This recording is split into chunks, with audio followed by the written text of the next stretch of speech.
बिस्मिल्लाहिर्रहमानिर्रहीम। Welcome students to another video lecture.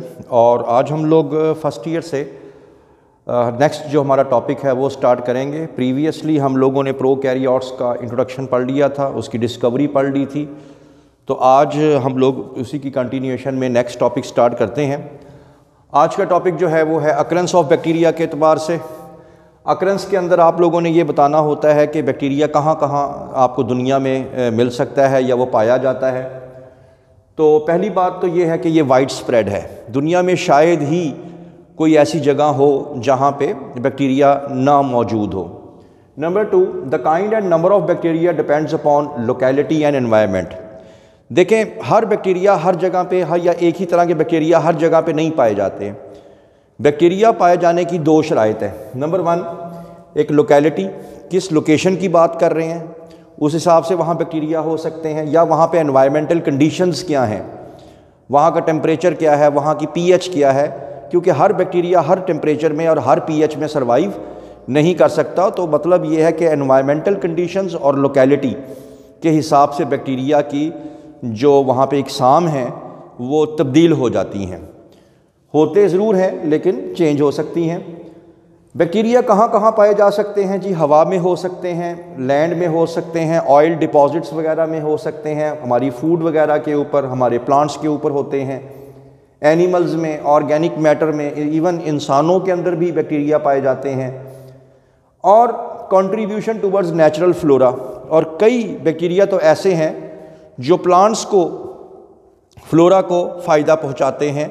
जैसे कि आप लोगों ने नाइट्रोजन फिक्सिंग बैक्टीरिया जो एटमॉस्फेरिक नाइट्रोजन को भी पकड़ लेते हैं और उसको किसी को अमोनियम में, किसी को नाइट्राइट में और नाइट्रेट में भी कन्वर्ट कर सकते हैं। तो ये पौधों की खुशहाली के लिए, प्लांट्स को जो है वो नाइट्रोजनस फूड देने के लिए भी होते हैं। तो यही वो बताया गया है कि कंट्रीब्यूशन टुवर्ड्स नेचुरल फ्लोरा।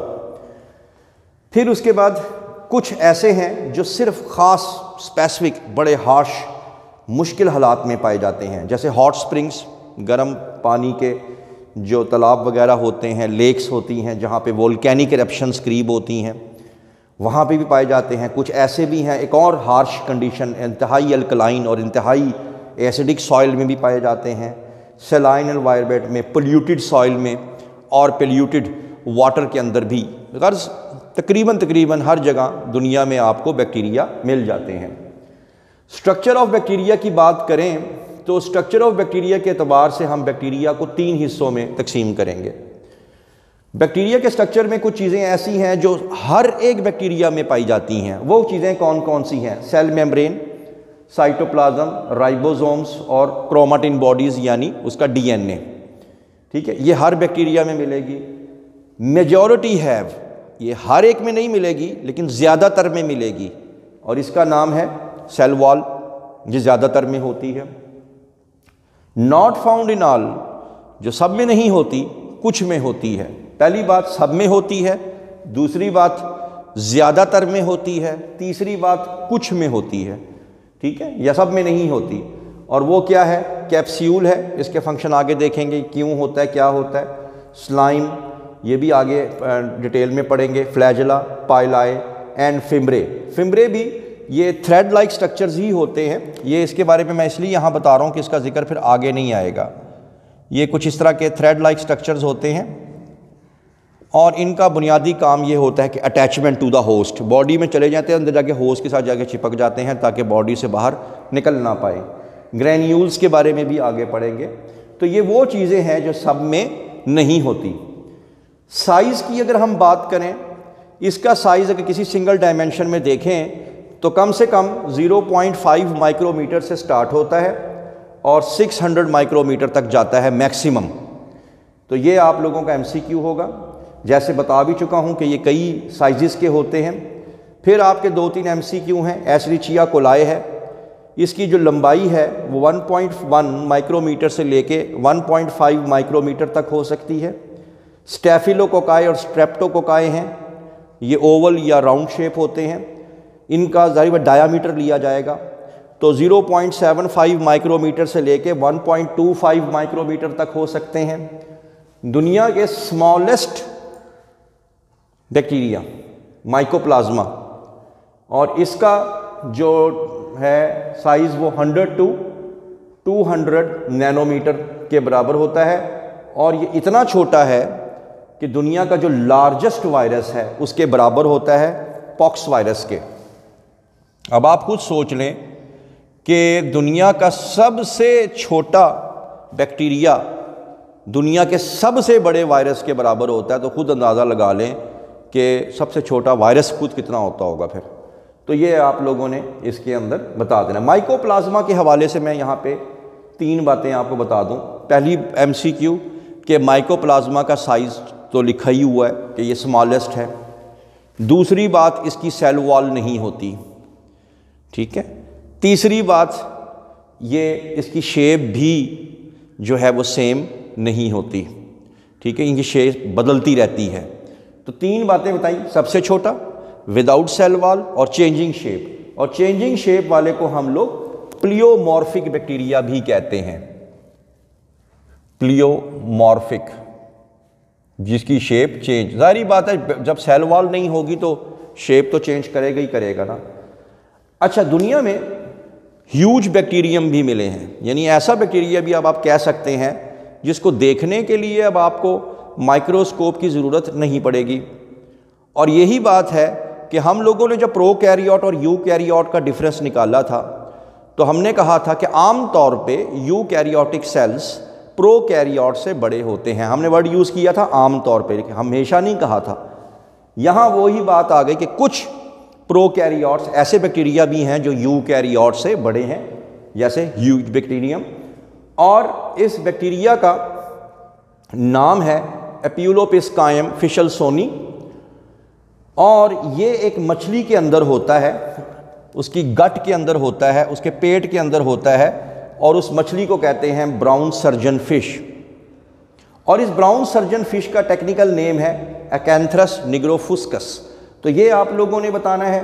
अब अक्सर औकात बच्चे क्या समझते हैं कि एपियुलोपिस्कायम फिशलसोनी शायद मछली को कहते हैं, नहीं, ये वो बैक्टीरिया है जो कि इस मछली के अंदर रहता है। इसका नाम फिशलसोनी इसलिए आ रहा है कि ये within the fish reside करता है, इसलिए है। जबकि फ़िश का नाम क्या है? एकैंथ्रस निग्रोफुस्कस, जिसको आप ब्राउन सर्जन फिश भी कहते हैं। इसका जो लंबाई है वो 600 माइक्रोमीटर, और उसकी जो चौड़ाई है यानी विड्थ जो है इसकी वो 80 माइक्रोमीटर है। और ये आपके कंप्यूटर में मौजूद जो हाइफन आप जब आप टाइप करते हैं उसे लिटिल स्मॉलर होता है, यानी इसको आप देख सकते हैं विदाउट माइक्रोस्कोप। तो ये आप लोगों ने एक और, ये आपके बॉक्स में से इंफॉर्मेशन ली गई थी, तो ये आप लोगों ने बताना है। उसके बाद शेप ऑफ बैक्टीरिया की अगर हम बात करें तो बैक्टीरिया को हम 3 कैटेगरीज में कन्वर्ट करते हैं, कोकाई, बैसिलाई, स्पाइरल। क्या होते हैं ये आगे देख लेते हैं। जो कोकाई होंगे वो ओवल या स्फेरिकल होंगे, बैसिलस जो हैं वो रॉड की तरह के लंबे होंगे, और स्पाइरल जो हैं ये स्प्रिंग की तरह के होंगे। लेकिन जैसे मैंने अभी बताया कि कुछ ऐसे भी हैं जो प्लियोमॉर्फिक हैं। प्लियोमॉर्फिक में एग्जाम्पल आपके सामने फिर आ गई है माइकोप्लाज्मा, यानी ये इनकी कोई डेफिनेट शेप नहीं होती, ये अपनी शक्ल बदल लेते हैं। वजह बता दी, क्योंकि इसकी सेल वॉल नहीं होती। कोकाई जो हैं स्फेरिकल और ओवल होते हैं, ठीक है। इनको हम डिवाइड करते हैं इनकी distinct arrangement of cell division, plane of cell division पे, ये किस किस प्लेन में डिवाइड होते हैं। मिसाल के तौर पे अगर सिंगल हो गोल तो ये कहलाएगा कोकस। इसी तरह डिप्लोकोकस, डिप्लोकोकस में 2 हमारे पास आ गए, ये डिप्लोकोकस, ये डिवाइड होते हैं इन 1 प्लेन। सिंपल सी बात है, एग्जाम्पल सेब ले लें, सेब को ऊपर से काटें, कितने सेब हो जाएंगे? 2। तो सिंगल प्लेन में काटते हैं तो ये 2 में कन्वर्ट हो जाते हैं, तो बन जाते हैं डिप्लोकोकस। फिर हो जाते हैं स्ट्रेप्टोकोकस, ये भी सिंगल प्लेन में। मिसाल के तौर पे सेब ले लिया और उसको ऐसे ऐसे ऐसे ऐसे एक ही प्लेन में काटते चले गए, तो सेब के, एप्पल के बहुत से टुकड़े आ जाएंगे। तो इस तरह ये बैक्टीरिया है, 1 से 2 में, फिर उसके बाद फिर 2 से 4 में, फिर इसे करते करते एक ही प्लेन में टूटते रहते हैं और एक चेन बन जाती है स्ट्रेप्टोकोकस। फिर उसके बाद एग्जाम्पल दे दें इसकी डिप्लोकोकस की, डिप्लोकोकस न्यूमोनाई, ये आपके MCQ में आ सकता है। टेट्रैड क्या होगा? टेट्रैड जो है, a tetrad is a square of 4 cocci. जब 4 जो हैं इस तरीके से बैक्टीरिया आपस में अटैच हुए हुए हों तो इसको हम लोग कहते हैं ये टेट्राएड, टेट्रामेन 4। इसके प्लेन ऑफ डिवीजन क्या है 4। अगेन सेब ले लें, एक सेब को यूं काटें, उसी सेब ये कितने हिस्से हो गए सेब के 2, और दूसरे को यूं काटें तो 2 ऊपर और 2 नीचे, 4 टुकड़े हो गए। इसी तरह ये भी ऐसे ही पहले इस तरह ये डिवाइड होते हैं और फिर बाद में ऐसे डिवाइड होंगे तो फिर ये कितने हो जाएंगे 4। सारसीना जो है it is a cube of 8 cocci. Sarcina के अंदर क्या होगा, ये 8 होते हैं, 8 के अंदर ये 4 पीछे हैं, 4 इसके आगे हैं। इसके अंदर प्लेन ऑफ डिवीजन्स 3 होते हैं। मिसाल के तौर पे सेब एक काटा, 2 सेब हो गए, फिर उसको ऐसे काटा 4 हो गए, फिर उसको ऐसे काटा, ठीक है, तो 4 ऊपर और 4 नीचे, 1 से 2 सेब, 2 से 4 और फिर 4 से 8, 4 ऊपर 4 नीचे, तो ये हो जाएंगे 8। 3 प्लेन्स में ये डिवाइड होते हैं, तब ये बनते हैं सारसीना। फिर आ जाते हैं स्टेफिलोकोकाई। अगर इसकी अरेंजमेंट इर्रेगुलर हो और ये अंगूर के गुच्छे की तरह, द बंच ऑफ ग्रेप्स की तरह दिखाई देता हो, तो इसको आप लोगों ने बोलना है स्टेफिलोकोकाई। और एग्जाम्पल इसकी दे दें स्टेफिलोकोकस यूरियस। तो हम लोग देख रहे थे द शेप्स ऑफ बैक्टीरिया, और उसके बाद हमारे पास आ जाएंगे बेसिलाई। बेसिलाई जो होते हैं they are the rod shape, ये रॉड की तरह दिखाई देने वाले होते हैं। इसमें अगर सिंगल होगा तो वो बैसिलस कहलाएगा, 2 अगर होंगे इस तरह पेयर में होंगे तो डिप्लोबैसिलाई कहलाएगा। और ये एक ही प्लेन में डिवाइड होते हैं हमेशा, जैसे ये एक है, पहले एक था तो ये एक से कितने में चले जाएंगे 2, इसका कोई एक्स और जी एक्सिस नहीं होता, एक में ही डिवाइड होते हैं। तो एक में जब ये दरमियान से डिवाइड होंगे तो ये 2 में चले जाएंगे। अच्छा, ये जो है अगर इस तरह पेयर हो तो आप लोगों ने बता देना है कि ये डिप्लोबैसिलस नहीं है। जैसे मैंने बताया कि जब ये तकसीम होते हैं तो इनके एज के साथ, किनारे के साथ किनारा मिलता है, ऊपर नीचे हो तो डिप्लोबैसिलस नहीं बोलना। उसकी वजह बता दी, क्योंकि जब ये डिवाइड होगा तो जब ये डिवाइड होते हैं बाइनरी फिशन की मदद से तो ये 1 से 2 में जाएंगे, ऊपर नीचे नहीं। तो अगर ऐसे हो तो ये डिप्लोबैसिलस नहीं होगा, इसी कंडीशन को डिप्लोबैसिलस बोलेंगे। इसी तरह एक होते हैं स्ट्रेप्टो, द चेन ऑफ, ये जो बैसिलस की जो चेन है उसको हम लोग बोलते हैं, आपकी बुक में लिखा हुआ है कोकोबैसिलस, कोकोबैसिलस। अब अक्सर बच्चे परेशान हो जाते हैं कि ये गोल है या रॉड शेप है। ये बेसिकली ये रॉड शेप ही होता है, बैसिलस ही होता है। लगता ये गोल है लेकिन इसके जो किनारे हैं थोड़े से स्ट्रेट होते हैं, कुछ इस तरह से। तो इसको आपने रॉड शेप में ही लेके जाना है कोकोबैसिलस को। एग्जाम्पल दे देंगे E coli, bacillus subtilis and pseudomonas. फिर आपके पास आ जाएंगे स्पाइरल, ये स्पाइरली क्वाइल्ड होते हैं, स्प्रिंग की तरह के होते हैं। इनकी 3 इकसाम हैं, विब्रियो, स्पाइरिलियम एंड स्पाइरोशीट। इसके अंदर विब्रियो जो है ये कॉमा शेप्ड होते हैं, जस्ट लाइक कॉमा।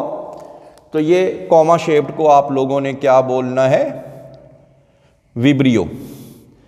फिर स्पाइरिलियम और स्पाइरोकीट आ जाता है। स्पाइरिलियम और स्पाइरोकीट को मैंने शॉर्ट क्वेश्चन के रंग में दे दिया, सिर्फ दोनों ही स्प्रिंग लाइक हैं।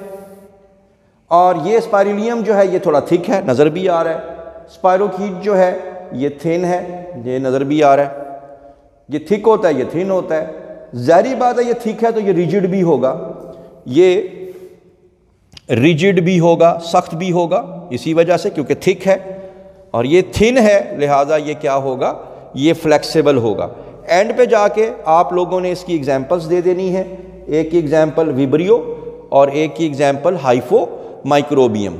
तो ये आज आप लोगों का क्वेश्चन था, पेपर था, और ये आप लोगों का जो आज आप लोगों ने पढ़ा है इसके हवाले से आज आप लोगों ने बैक्टीरिया की शेप्स जो हैं वो पढ़ ली हैं। I hope that you have understood the lecture today. For more interesting videos, please stay connected with us. Thank you very much.